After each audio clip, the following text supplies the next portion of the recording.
नमस्कार, online classes में आपका स्वागत है। मैं अतुल पाल सिंह, 4th सेमेस्टर सामाजिक अध्ययन विषय आपको पढ़ाऊँगा। जैसा कि आप जानते हैं कि आजकल पूरे विश्व में कोरोना महामारी का प्रकोप चल रहा है, जिस वजह से पूरे विश्व में लॉकडाउन है, सारी व्यवस्थाएं रुकी हुई हैं। इसी संदर्भ में हमारा पठन-पाठन भी बाधित हुआ है। इसलिए इस पठन-पाठन को सुचारू रूप से सक्रिय चलाने के लिए यूट्यूब के माध्यम से ये प्रयास किया गया है और हम सबको उम्मीद है कि आप इस अध्ययन को आत्मसात करेंगे और आवश्यक बिंदु को नोट करेंगे। आप कैसे हैं? मुझे पूरा विश्वास है कि आप अच्छे होंगे, स्वस्थ होंगे, घर पर रहिए। जो भी भारत सरकार द्वारा निर्देश दिया जाता है उसका पालन करिए और स्वयं को और समाज को स्वस्थ रखिए। आइए चलिए चर्चा करते हैं। सर्वप्रथम हम 1857 का स्वाधीनता संग्राम एवं सुधार आंदोलन के बारे में पढ़ेंगे। सर्वप्रथम 1857 का विद्रोह। जैसा कि हम जानते हैं कि हमारा भारत 15 अगस्त 1947 को आज़ाद हुआ और इस आज़ादी को दिलाने के लिए हमारे राष्ट्रभक्तों ने, देश के शुभचिंतकों ने एक लंबा प्रयास किया, जिसके फलस्वरूप हमें आज़ादी मिली। इस आज़ादी का प्रथम प्रयास 1857 द्वारा किया गया, इसलिए 1857 को प्रथम स्वाधीनता संग्राम के रूप में भी जानते हैं। जैसा कि हमको ज्ञात है कि भारत में अंग्रेज व्यापार के लिए आए, फिर उसके बाद उन्होंने राजनीतिक सत्ता हासिल करके भारत पर अधिकार करना प्रारंभ कर दिया। कुछ राष्ट्रभक्तों ने कभी भी अंग्रेजों के सामने अपने घुटने नहीं टेके, सदा उनसे संघर्ष करते रहे और इस को हम सब सदा याद रखेंगे कि भारत को आज़ादी दिलवाने के लिए हमारे क्रांतिकारियों ने कितना सहयोग।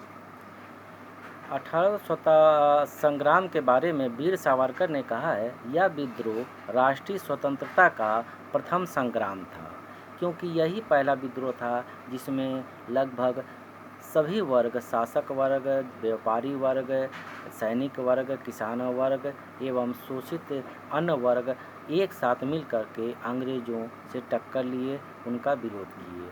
1857 के कारण के बारे में चर्चा करते हैं तो 1857 के प्रमुख कारण में राजनैतिक कारण, आर्थिक कारण, धार्मिक कारण, सामाजिक कारण, सैनिक कारण और तात्कालिक कारण आता है।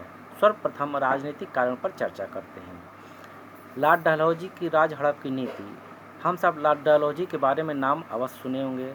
उन्होंने भारतीय राजाओं को, भारतीय साम्राज्य को अपने राज्य में मिलाने के लिए ऐसे भारतीय राजा जिनकी अपने स्वयं की संतान नहीं होती थी, वो किसी को गोद लेकर उत्तराधिकारी घोषित करके उसके नाम से शासन करते थे। लेकिन अंग्रेज़ों ने, विशेषकर लॉर्ड डलहौजी ने एक ऐसी नीति बनाई जो गोद निषेध नियम के नाम से जाने गए, अर्थात कोई भी ऐसा भारतीय राजा जिसकी अपनी संतान नहीं थी, वो किसी भी प्रकार बच्चों को गोद ले करके उसके नाम से शासन नहीं कर सकता था। ऐसे राज्य को वो अपने राज्य में मिला लेने की नीति। अगला कारण है राजनीतिक में पेंशन और उपाधियों की समाप्ति। अंग्रेजों द्वारा पहले जिन राज्यों को अपने राज्य में मिला लिया जाता था, उनके शासकों को जीवन यापन के लिए पेंशन के रूप में कुछ धनराशि दी जाती थी और 1857 के पहले इस प्रकार की व्यवस्था को उन्होंने समाप्त कर दिया, जिससे उससे पीड़ित लोग जैसे नाना साहब, पेशवा बाजीराव अंग्रेज की नीति से अत्यंत असंतुष्ट और नाराज हुए। उपाधियों की समाप्ति।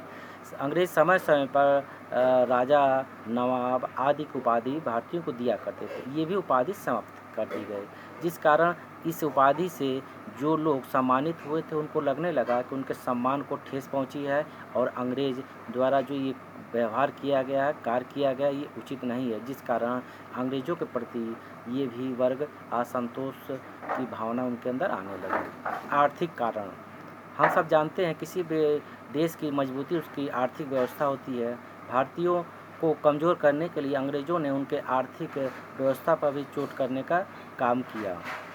दोषपूर्ण भूमि व्यवस्था, जिसमें अंग्रेज़ों ने वहाँ के ज़मींदारों को भूमि का स्वामी बना दिया गया और उन्हें ये अधिकार दे दिया गया कि वो भारतीय किसानों से लगान वसूल करके अंग्रेज़ी सरकार को जमा करते रहें। धीरे धीरे ये ज़मींदार शक्तिशाली होते गए और वह कर वसूली का कुछ अंश अंग्रेज़ों को देते थे, बाकी अपने स्वयं रख लेते थे। यदि किसी कारण आपदा आदि के कारण फसल अच्छी नहीं होती थी, तो भी ये ज़मींदार किसानों से मनमाना कर वसूल करते थे और तरह-तरह से अत्याचार करते थे यदि किसान कर नहीं देते थे। इस कारण भी किसानों के अंदर अंग्रेज़ों के प्रति असंतोष फैल गया।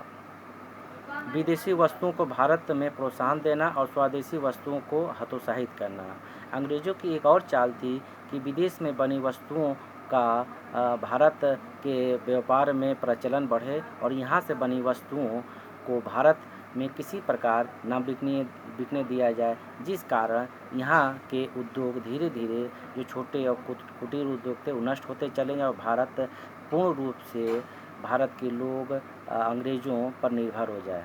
इस कारण जब ऐसा होने लगा तो इस भारत में जुड़े छोटे बड़े उद्योग से लोग अपने को उपेक्षित महसूस करने लगे। उनको ये लगने लगा कि अंग्रेज़ उनके रोज़गार को छीन रहे हैं, उनके पेट पर प्रहार कर रहे हैं, जिस कारण ये लोग भी आर्थिक कारण से अंग्रेज़ों की इस नीति का विरोध करते थे और उनसे अत्यंत असंतुष्ट हो गए। अगला कारण है धार्मिक कारण। हमारा देश धर्म प्रधान देश रहा है और भारत में अंग्रेज़ों का जो मुख्य उद्देश्य था, भारत में ईसाई धर्म का प्रचार करना। अंग्रेज़ों ने भारतीयों और भारतीय सैनिकों को ये प्रोत्साहन दिया कि यदि वो ईसाई धर्म ग्रहण कर लेते हैं तो उन्हें सरकारी सहायता दी जाएगी एवं नौकरी दी जाएगी। जातिवाद की उपेक्षा करना। भारत में अंग्रेज़ों ने जातिवाद का उपेक्षा की एवं जात के नाम पर आपस में लड़ाया। चर्बी युक्त कारतूस का प्रयोग। चर्बी युक्त कारतूस का प्रयोग भी एक धार्मिक कारण का प्रमुख कारण माना जाता है, जिसमें जो कारतूस दिया जाता था उसका प्रयोग करने से पहले उसको दांत से उसके कवर को खोलना पड़ता था, काटना पड़ता था, जिसमें चिकनाई के लिए गाय और सूअर की चर्बी का प्रयोग किया गया। जब ये खबर सैनिक वर्ग में फैली तो भारतीय और मुस्लिम सैनिक दोनों को अपने धर्म पर आघात लगते महसूस हुआ। उनको लगा कि उनका धर्म भ्रष्ट हो जाएगा। इस कारण भी उन्होंने इसका कड़ा विरोध किया। गोद निषेध नीति। लॉर्ड डलहौजी ने गोद लेने की प्रथा को समाप्त कर दिया और ऐसे भारतीय शासक जिनकी अपनी संतान नहीं होती थी, वो किसी प्रकार गोद नहीं ले सकते थे, उनके राज्यों को अपने में मिलाने का प्रयास किया। आज की क्लास में यहीं तक और बाकी पाठ्यक्रम का अगला टॉपिक हम अगले क्लास में पढ़ेंगे। उम्मीद है कि आप इस ज्ञान से आपको लाभ होगा। आपका दिन शुभ हो। नमस्कार।